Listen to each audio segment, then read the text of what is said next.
Ahora entramos de lleno entonces a lo que es la unidad de hidrodinámica o dinámica de fluidos, ¿ya? Con problemas entonces de ecuación de continuidad, ¿ya?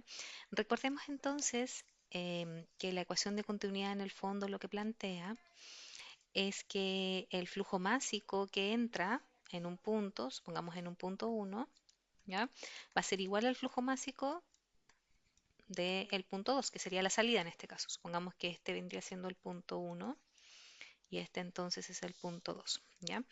¿Qué quiere decir eso? Que la cantidad de masa de un fluido entonces es la misma en la entrada y la salida, ¿ya?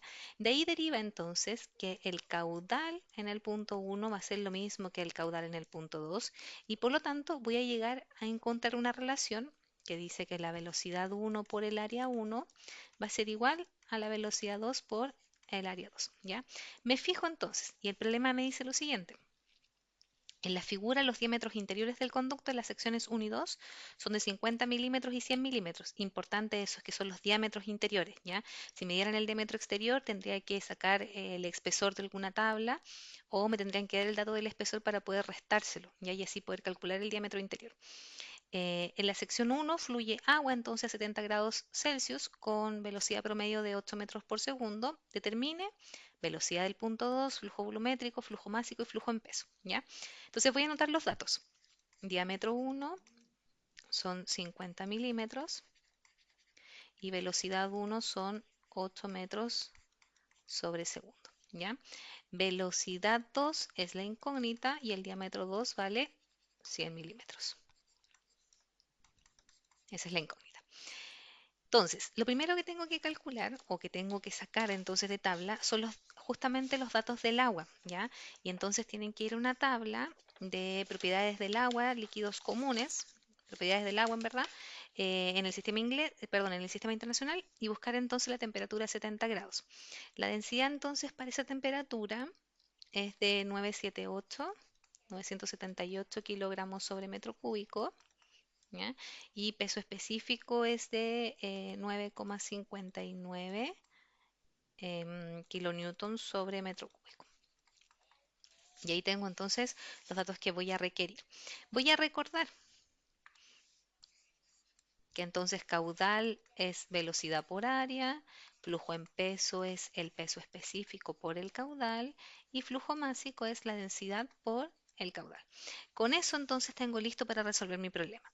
¿Cómo voy a encontrar la velocidad 2? Entonces fíjense lo que voy a hacer acá. Voy a despejar la velocidad 2. Me va a quedar que V1 por el área 1 sobre el área 2 va a ser igual a la velocidad del punto 2. Y esta entonces va a ser la relación con la que voy a trabajar. Pero no tengo las áreas, tengo diámetros, ¿ya? Entonces fíjense en lo siguiente. Si yo reemplazo ahí, me va a quedar V1 y el área entonces de cada una de las secciones es el área transversal, por lo tanto es pi cuarto sobre el diámetro 1 al cuadrado, ¿ya? Sobre área 2 que va a ser nuevamente pi cuarto, pero ahora por el diámetro 2 al cuadrado. Entonces, como el pi cuarto se repite arriba y abajo, lo voy a simplificar y voy a decir entonces que la velocidad 2 va a ser igual a v1 por el diámetro 1 al cuadrado sobre diámetro 2 al cuadrado. Y fíjense entonces que eliminé esas áreas que no tengo en realidad y entonces sería una complicación muchas veces empezar a calcular áreas, me podría equivocar en ese dato y por tanto equivocarme también en la velocidad 2. ¿Qué voy a hacer con eso? Voy a calcular entonces la velocidad del punto 2. Velocidad del punto 2 va a ser velocidad 1 que vale 8 metros sobre segundo por el diámetro 1 que sería entonces 50 al cuadrado y vamos a poner la unidad al tiro al cuadrado sobre 100 al cuadrado milímetros al cuadrado. Y aquí cualquiera podría decir, profe, pero eh, estoy trabajando en metros la velocidad y los diámetros en milímetros. Tendría que convertir. No, no conviertan nada porque los milímetros al cuadrado se les van a anular unos con otros. Entonces, si me pongo a convertir, puedo perder decimales en el camino y por lo tanto puede cambiar mucho después, sobre todo el valor del flujo volumétrico, ya del caudal. Entonces, esta velocidad les debería dar 2 metros sobre segundo. Y con eso entonces van a poder calcular entonces ahora sí todos los valores que me pide el problema, ¿ya? Ojo que cuando vaya a calcular caudal, ahí sí el área tengo que trabajarla entonces con el diámetro en metro, ¿ya? Y no puedo eliminar el pi cuarto, ahí sí que tengo que considerarlo, ¿ya? Entonces, vamos a bajar un poquito la pizarra y vamos a calcular. Caudal va a ser igual a la velocidad por pi cuarto, y ese diámetro valía 100 milímetros, por tanto son 0,1 metro y eso al cuadrado, ¿ya? Y entonces eso nos debiese dar por 0,25 por pi por 0,1 al cuadrado. Y eso a mí me dio 0,0157. Vamos a anotar tres decimales. Y eso me queda en metros cúbicos sobre segundo, ¿ya?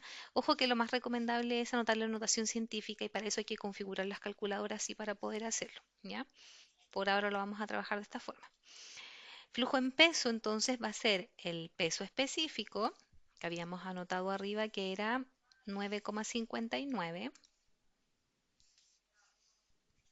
9,59 y ese va a ser entonces kilonewton metro cúbico por el valor que me dio arriba. Y entonces ahí les recomiendo que aprieten Shift ANS y utilicen el valor arrastrado de calculadora para que no pierdan decimales, ¿ya? Entonces esto lo ponen Shift ANS, multiplican por 9,59 y les quedaría entonces 0,1506, entonces lo voy a aproximar a 1 aquí y eso sería en kilonewtons por segundo. Y luego vamos a hacer lo mismo para el flujo másico. Ahora multiplicamos por la densidad, que es 978, creo. Voy a verificar arriba. 978 kilogramos sobre metro cúbico, nuevamente por el caudal. Entonces me voy a devolver a cálculo del caudal para no perder decimales. ¿Ya? Y lo voy a multiplicar por 978. Y me queda eso entonces 15,36 kilogramos sobre segundo. Y ahí estaría entonces terminado el problema.